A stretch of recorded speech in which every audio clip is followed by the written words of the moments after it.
It began with the note. A crumpled scrap of paper shoved beneath my apartment door, its edges frayed as if chewed by time. The ink was smeared, but the words were legible enough to make my breath hitch. Come to the old lighthouse at Blackwater Point tonight. See the flame. Witness the truth. The storm outside rattled my windows, a November gale that felt alive, its moans carrying whispers I couldn't quite catch. The streetlights flickered in the distance, their weak glow barely holding back the oppressive dark. I should have thrown the note away, chalked it up to a prank, but curiosity, or something deeper, held me. The flame. That phrase tickled the edges of my memory. Stories I'd heard in passing at the pub. Blackwater Point was notorious, a graveyard of old maritime tragedies and whispered disappearances. A place people avoided not out of superstition, but because too many had entered and never returned. I told myself I wasn't superstitious, but as I donned my raincoat and stepped into the storm, I couldn't shake the feeling that the night itself was watching. The walk to the lighthouse was longer than I'd imagined. The road was little more than a ribbon of cracked asphalt, its edges crumbling into the cliffs. Waves crashed violently against the rocks below, their rhythmic booms like a pulse. The wind carried a biting chill, but also something else. Voices.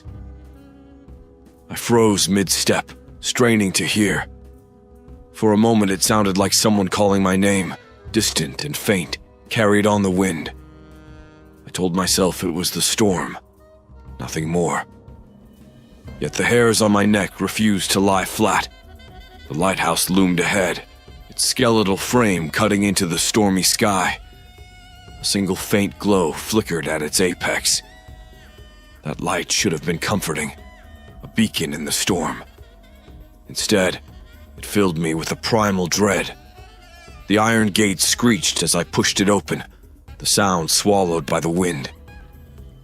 The courtyard was overgrown, the grass slick with rain and mud. My boots slipped as I climbed the crumbling steps, and I paused at the door, my hand hovering over the rusted handle. It was too quiet now. The wind no longer screamed. The waves had dulled to a low hum. The silence pressed against my ears as I opened the door. Inside, shadows draped the walls like mourning veils. The air was stale and suffocating, thick with the smell of mildew.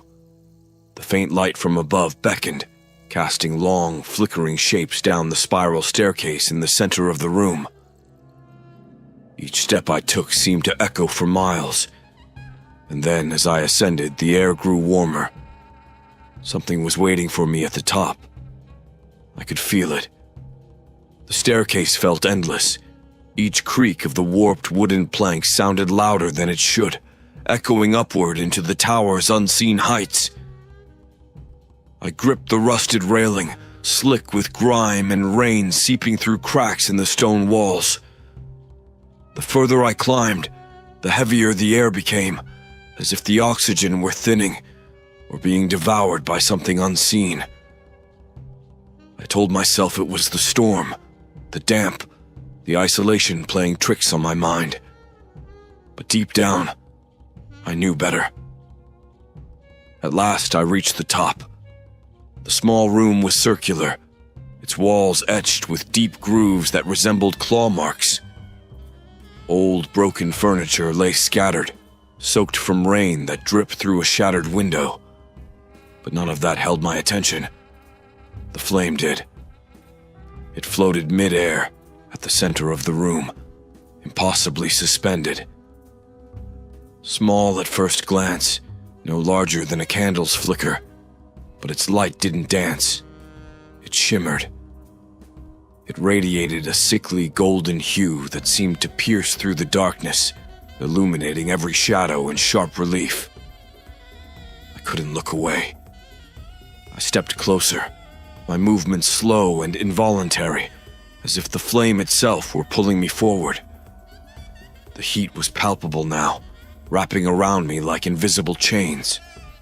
My breath came in short gasps, and with each step, I felt as though I were sinking deeper into a thick, invisible fog.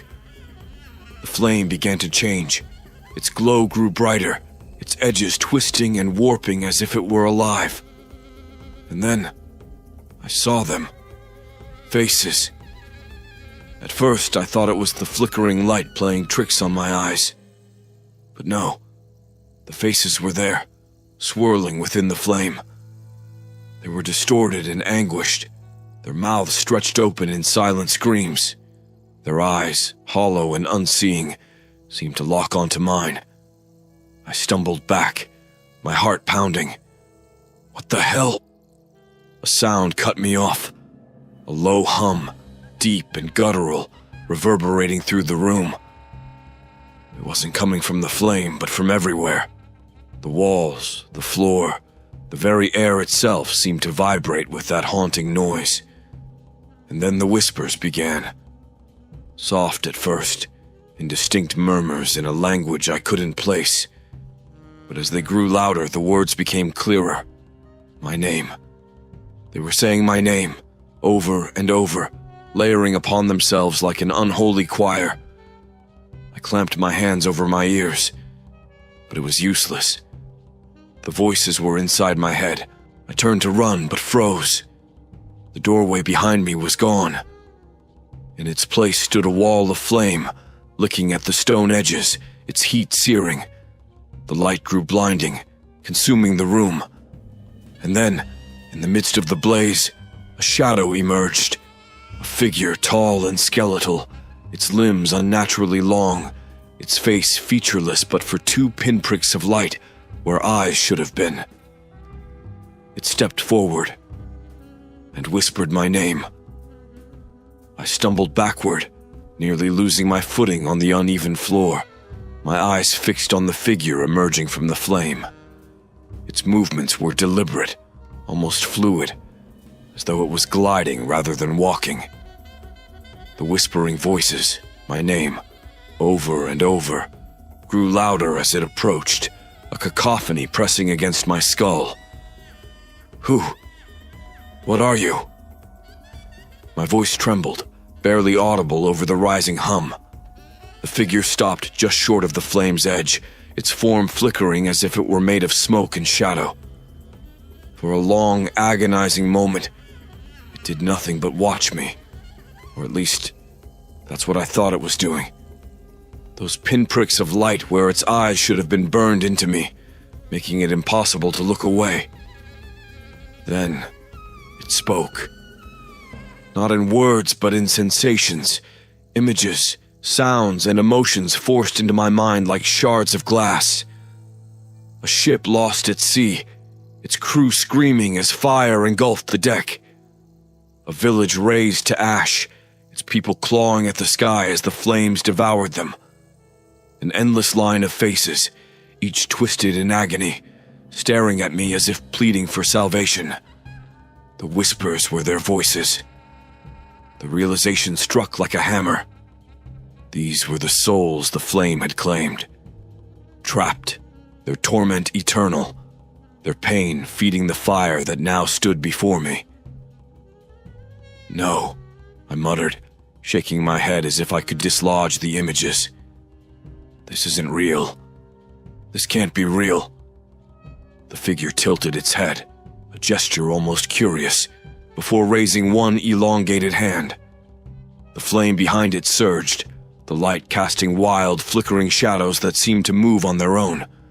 The air grew hotter, the walls closing in. "Run!" a voice hissed.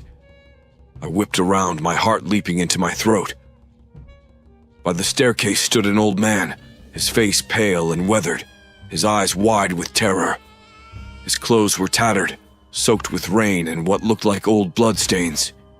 "Run, you fool!" he spat, his voice hoarse. "It's marked you!" I hesitated, torn between his warning and the figure looming before me. The flame seemed to pulse with anger at his words, the room shaking as if in protest. But then the figure moved. It didn't walk or glide. It surged forward, its form dissolving into a torrent of shadow and flame that raced toward me. Panic overtook me.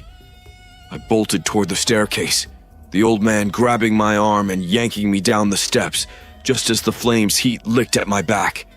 The whispers became screams, a deafening wail that threatened to drive me mad. "Don't look back!"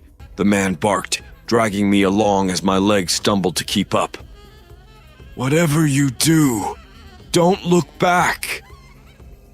We reached the base of the lighthouse and he flung open the door, shoving me into the storm.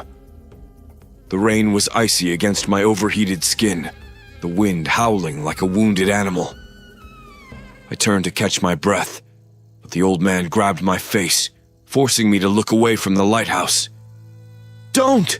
he snapped. "If you see it again, you're as good as dead." The screams from inside the lighthouse grew distant, fading into the sound of the storm. But the light, the flame, it still burned, faintly visible through the broken window at the top. I could feel its pull, even now. "What is it?" I gasped, shivering. The old man's grip loosened, and for the first time I noticed his hands, scarred, blackened, as if they'd been burned over and over. His eyes, hollow and bloodshot, bore into mine. "It's death," he said grimly. "And now it wants you." Rain lashed against my face as the old man's words sank in. My chest heaved, each breath cutting like shards of ice. Behind us, the lighthouse loomed, its faint, unholy glow pulsing like a heartbeat. I couldn't tear my eyes away despite the man's warning. "What do you mean it wants me?" I demanded, my voice cracking. He let go of my arm, his scarred hands trembling. "You looked into it," he said, almost in a whisper. "That's all it needs. It saw you, marked you." The wind roared between us, carrying the scent of salt and something foul, like burnt hair. I glanced at his face, his hollow eyes and the deep lines etched by years of fear. "You've seen it too," I said, realization dawning. He nodded, his gaze drifting to the lighthouse as if haunted by memories. "Years ago, I was stupid, like you. Thought I could make sense of it. Thought it was just a story. But the flame doesn't care about your reasons. It just takes." His voice broke on the last word and he looked away. "What do I do?" I pleaded, my voice rising with panic. "How do I stop it?" He flinched as if the question pained him. For a long moment he didn't answer. Then, in a hoarse whisper, he said, "You can't." I staggered back. "There has to be a way." "There was a way," he said bitterly. "A long time ago. But the old rituals, the protections, they're gone. Forgotten." He gripped my arm again, his nails digging into my skin. "The only way out now is to run. Get as far from here as you can and pray it doesn't follow." The lighthouse groaned behind us, its structure trembling as if alive. I turned, unable to stop myself. The light at the top flared, burning brighter than before, and for a moment I thought I saw the shadowy figure again, framed in the glass. "It's calling you!" the man hissed, shaking me violently. "Don't look!" I wrenched my gaze away, my heart pounding. But the pull was stronger now, a magnetic force burrowing into my mind. The flame wasn't just calling. It was inside me, a voice whispering promises and threats in equal measure. "I can't leave," I said, my voice barely audible. The old man's expression darkened. "Then you're already lost." I didn't want to believe him, but the truth was undeniable. The flame wasn't something I could escape. It was everywhere, in the wind, the rain, the very air around me. The longer I stood there, the more I felt its presence, coiling tighter around my soul. "What happens if I go back?" I asked, desperate. He recoiled, his scarred hands rising in a futile warding gesture. "Don't even think it. You go back, and it'll take you. Your body, your mind, your soul. It'll burn them all." His voice dropped to a whisper. "And you'll become one of them." The faces in the flame. I closed my eyes, bile rising in my throat. "There has to be a way to stop it," I said, clinging to the words like a lifeline. "There's no stopping it," he snapped. "Not now. Not for you. The best you can hope for is to keep it at bay. Keep moving. Never look back." But as I stood there in the storm, the flames' whispers growing louder, I knew that running wouldn't be enough. It wouldn't stop until it had me.